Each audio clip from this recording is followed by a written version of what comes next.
Chef Ali গল্পবুড়ির বন্ধুরা, আপনাদের জন্য নিয়ে এসেছি কথা সাহিত্যিক হুমায়ুন আহমেদ রচিত আরও একটি ছোট গল্প, তুচ্ছ। আমি মাটির দিকে তাকিয়ে হাঁটি। এর প্রধান সুবিধা হচ্ছে পরিচিত কারোর সঙ্গে চোখাচোখি হবার সম্ভাবনা অনেকখানি কমে যায়। একজনের সঙ্গে অন্যজনের একটা স্বাভাবিক আড়াল তৈরি হয়। কেউ কেউ তা বুঝতে পারেন না। ভদ্রতা দেখাবার জন্যে এগিয়ে এসে বলেন, সালাম আলাইকুম, ভালো আছেন? এইসব ক্ষেত্রে আমি প্রশ্নকর্তার মুখের দিকে না তাকিয়ে অল্প একটু হেসে বলি, ভালো। এই বলে আমি দাঁড়িয়ে থাকি। এতে প্রশ্নকর্তা একটা সমস্যায় পড়ে যান। আমাকে কি বলবেন ভেবে পান না। গায়ে পড়ে কথাবার্তা শুরু করার যন্ত্রণা আমি তাকে পেতে দেই। পরিষ্কার বুঝতে পারি ভদ্রলোক মনে মনে বলছেন, কি যন্ত্রণা, কেন যে কথা বলতে গেলাম। সবসময় এই অবস্থা হয় তা নয়। কিছু কিছু লোক আছেন যারা কথা বলতে খুব পছন্দ করেন। দেশের কি হচ্ছে বলুন দেখি ভাই, এই বলে নিজেই দেশের কি হচ্ছে সেই সম্পর্কে বিস্তারিত বলতে থাকেন। এদের হাত থেকে নিষ্কৃতি পাওয়ার সহজ কোনো উপায় নেই। বদরুল আলম সাহেব এরকম একজন মানুষ, সরকারি কর্মচারী, সম্প্রতি রিটায়ার করেছেন। হঠাৎ এসে পড়া অবসর নিয়ে কি করবেন বুঝে উঠতে পারছেন না। দুটি কাজ খুব মন দিয়ে করছেন, শরীরচর্চা এবং দেশচর্চা।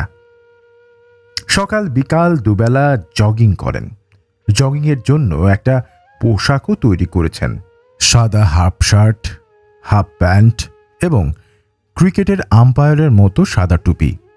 দেশচর্চার মধ্যে আছে তার নিজস্ব পরিকল্পনা। দেখা হলেই বলবেন, প্রফেসর সাহেব কিছু একটা তো করতে হয়, কি বলেন? ভেজিটেবলের মতো বেঁচে থাকার তো কোনো মানে হয় না, কি বলেন?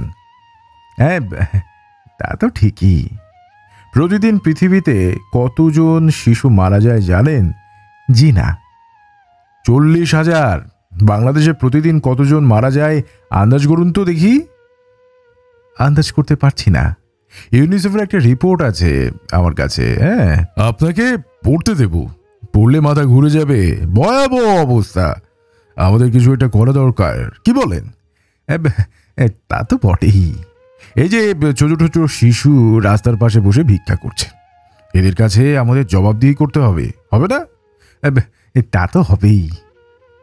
আমি আমার স্ত্রীকে বলেছি প্রতিদিন 50টা করে হাতে গড়া রুটি তৈরি করে দেবে, আমি ডিস্ট্রিবিউট করব। সে রাজি হয়েছে। আপনাদেরও এগিয়ে আসতে হবে, একার পক্ষে তো সম্ভব না, কি বলেন? তা তো বটেই। যত গর্জে তত বর্ষে না, এটা হচ্ছে সাধারণ নিয়ম। বদরুল আলম সাহেবের বেলায় নিয়মের একটু ব্যতিক্রম লক্ষ্য করলাম। তিনি সত্যি সত্যি রুটি বিতরণ সমিতি, সংক্ষেপে রুবিস, স্থাপন করে বসলেন। সমিতির 3-4টা সভাও হয়ে গেল। আমি ওই সমিতির এক্সিকিউটিভ কমিটির একজন সদস্য। পাড়ায় থাকতে গেলে কত রকম যন্ত্রণা যে সহ্য করতে হয়। এই জাতীয় সমিতিগুলির আয়ু লিটল ম্যাগাজিনের আয়ুর চেয়েও কম হয়, এটাই হচ্ছে ভরসার কথা। 2-1 দিন রুটি বিলিয়েই সবার উৎসাহ মরে যাবে, এটা স্বতঃসিদ্ধভাবে ধরে নেওয়া যায়। আমাদের সমিতির সভায় ঠিক হলো রুবিসের কার্যকলাপ বর্ষা মৌসুমে শুরু হবে। সেই সময়ে খাবার দাবারের আকালটা একটু বেশি দেখা যায়। বর্ষার আগ পর্যন্ত সমিতির সদস্যরা রুটি বিতরণের পদ্ধতি সম্পর্কে খোঁজ খবর করবেন এবং চিন্তা ভাবনা করবেন। আমি হাঁপ ছেড়ে বাঁচলাম। বর্ষা আসতে দেরি আছে, রুবিস ততদিন টিকবে না। বর্ষা বাদলায় রুটি নিয়ে বের হবার উৎসাহ কারো থাকার কথা না। তবে বদরুল আলম সাহেব যেরকম উৎসাহী ব্যক্তি, কিছুই বলা যায় না।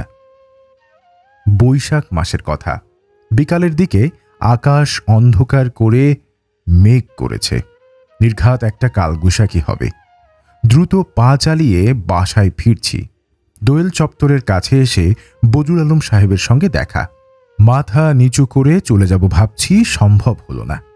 বদরুল আলম সাহেব গলা উঁচিয়ে ডাকলেন, ভাই, ও ভাই, ভাই। এই একটু এদিকে আসুন তো, বিরাট বিপদে পড়েছি।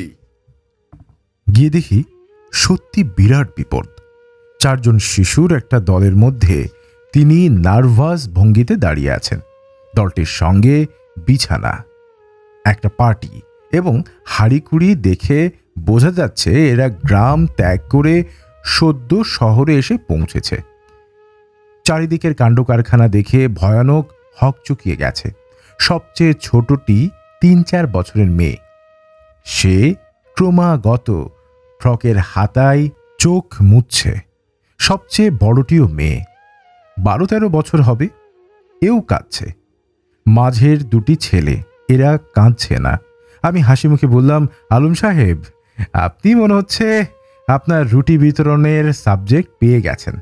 তিনি বিরক্ত মুখে বললেন, আরে ভাই হাসবেন না, বিরাট ঝামেলা। আপনি এসেছেন ভালো হয়েছে।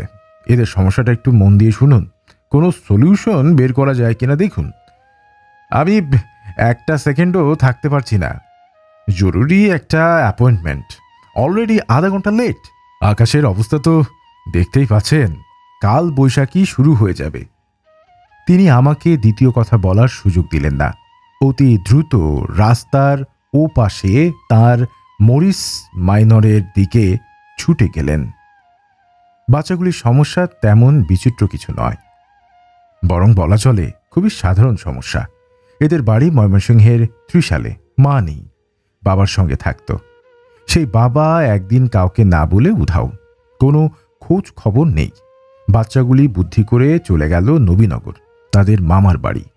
সেই মামা বর্তমানে তাদের ঢাকায় নিয়ে এসেছে। মামা নাকি খোঁজ পেয়েছে এদের বাবা থাকে ঢাকা শহরে। পাকা সংবাদ।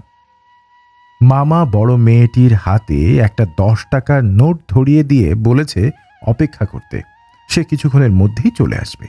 এরা অপেক্ষা করছে, কিন্তু মামার খোঁজ নেই। আমি বললাম, মামা কখন গেছে? বড় মেয়েটি ফোঁপাতে ফোঁপাতে বলল, সকালে। মেয়েটি মন খারাপ করিয়ে দেবার মতো সুন্দর, ছোট বাচ্চাটিও পুতুলের মতো। এটা একটা অস্বস্তিকর ব্যাপার। এরা দেখতে কদাকার হলে কোনো কথাবার্তা না বলে চলে যাওয়া যেত, এখন যাওয়া যাচ্ছে না। বাবা কি করত? গাতক। সেটা আবার কি? গান গাই, সারি গান, মুর্শিদি গান। আরেক সমস্যা, সঙ্গীতজ্ঞের পরিবার। এদের বাবা যদি কামলা টামলা জাতীয় কিছু হতো তাহলে মনের ওপর চাপ পড়ত না। বাচ্চাগুলি এখনো বুঝতে পারছে না মামা নামক মানুষটি এদের ফেলে পালিয়েছে, এখনো আশা করে আছে। আমি বললাম, তোমরা খেয়েছো কিছু? বড় মেয়েটি ফোপাতে ফোপাতে জানালো, 3 টাকার বাদাম কিনে সবাই মিলে খেয়েছে, হাতে এখনো 7 টাকা আছে। আমি পকেট থেকে 10 টাকা বের করে বললাম, নাও রাখো। বড় মেয়েটা অবাক হয়ে তাকিয়ে রইল। ভিক্ষা নেওয়ার তার হয়তো অভ্যাস নেই। বিপদের ওপর বিপদ। ছেলে দুটিও কাঁদতে শুরু করেছে। বড় মেয়েটি একজনকে কোলে তুলে নিয়েছে, অন্য ছেলেটি বোনের ফ্রক ধরে আছে। খুবই অস্বস্তিকর অবস্থা। আমি শুকনো গলায় কিছু কথাবার্তা চালাবার চেষ্টা করলাম, যেমন নাম কি, স্কুলে পড়ো কিনা, তারাও বাবার মতো গান জানে কিনা, এইসব। কোনো আলাপই বেশিদূর আগায় না। এরা হা করে চেয়ে থাকে এবং ক্রমাগতই চোখ মুছে। ছোট বাচ্চাটি কেঁদেই অস্থির। একবার ইচ্ছা হলো মাথায় হাত বুলিয়ে একটু আদর করি, পর মুহূর্তেই নিজেকে সামলে নিলাম। বাড়তি আদর দেখানো মানে নিজের ঘাড়ে ঝামেলা টেনে আনা। আকাশের অবস্থাও দ্রুত খারাপ হচ্ছে। হঠাৎ ঝড় বৃষ্টি শুরু হলে দৌড়ে আশ্রয় নেওয়ারও জায়গা নেই। এ কি মহা যন্ত্রণায় পড়ে গেল। আমি অত্যন্ত ঠান্ডা মাথায় অপেক্ষা করতে লাগলাম, যদি কোনো ভদ্রলোক এই রাস্তায় আসে তাকে বলবো, আমার একটা অন্তত জরুরি কাজ আছে, আমি থাকতে পারছি না, একজন ডাক্তারের সঙ্গে অ্যাপয়েন্টমেন্ট। সত্যি সত্যি একজনকে আসতে দেখা গেল, মাঝ বয়সী এক ভদ্রলোক। ঝড় আসছে দেখে ছুটে যাচ্ছেন। আমাদের কাছে এসে থমকে দাঁড়িয়ে বললেন, কি হয়েছে? আমি করুণ গলায় বললাম, ওদের একটা সমস্যা হয়েছে, একটু কাইন্ডলি শুনুন। এই তোমরা ওনাকে বলো তো ব্যাপারটা কি। আমি আর দাঁড়ালাম না, লম্বা পা ফেলতে শুরু করলাম। বড় মেয়েটি খুবই অবাক হয়ে আমার দিকে তাকিয়ে আছে। এতে অবাক হওয়ার কি আছে কে জানে। মানুষের কাজ থাকবে না? বদরুল আলম সাহেবের সঙ্গে পরদিন দেখা, বাজার করে ফিরছেন। আমাকে দেখে হাসি মুখে বললেন, কি ভালো? আমিও হাসি মুখে বললাম, জি ভালো। ইলিশ মাছ আজ খুব সস্তা যাচ্ছে, 50 টাকায় যে জিনিস এনেছি অন্যদিন তার দাম পড়তো 100। এই দেখেন সাইজ। তিনি ইলিশ মাছ বের করে দেখালেন, বিশাল সাইজ। সিঁড়ি দিয়ে উঠতে উঠতে বদরুল আলম সাহেব বললেন, রুবিসের কাজকর্ম তো শুরু করা উচিত, বর্ষা তো এসে গেল, তাই না? হ্যাঁ হ্যাঁ হ্যাঁ হ্যাঁ, তাই এবার বর্ষা আগে ভাগে নামবে। এবছরও ফ্লাড হলে তো সর্বনাশ, ফ্লাডের ব্যাপারটাও কনসিডারেশনে রাখতে হবে। হ্যাঁ। আর কোনো কথা হলো না। তিনি ওই বাচ্চাগুলির কথা কিছুই জিজ্ঞেস করলেন না, আমিও কিছু বললাম না, যেন ওই জাতীয় কোনো ঘটনা আমাদের জীবনে ঘটেনি, আর ঘটলেও সেটা খুবই তুচ্ছ ব্যাপার। তুচ্ছ কিছু নিয়ে মাথা ঘামাবার সময় কোথায় আমাদের। শুনছিলেন প্রখ্যাত কথাসাহিত্যিক হুমায়ুন আহমেদ রচিত ছোট গল্প তুচ্ছ। বন্ধুরা, আপনারা শেফালি গল্পবুড়ি শুনছেন, কিন্তু আপনাদের মতামত প্রদান করছেন না। আপনারা অবশ্যই আপনাদের প্রিয় শেফালি গল্পবুড়ির ক্রম উন্নতির জন্য মতামত প্রদান করতে পারেন। আপনাদের ভালো লাগা, খারাপ লাগা, মন্দ লাগা সকল কিছু কমেন্ট বক্সে অবশ্যই জানাবেন। পাশেই থাকবেন, সাবস্ক্রাইব করবেন শেফালি গল্পবুড়িতে। আবার দেখা হবে, সেই পর্যন্ত অবশ্যই ভালো থাকবেন।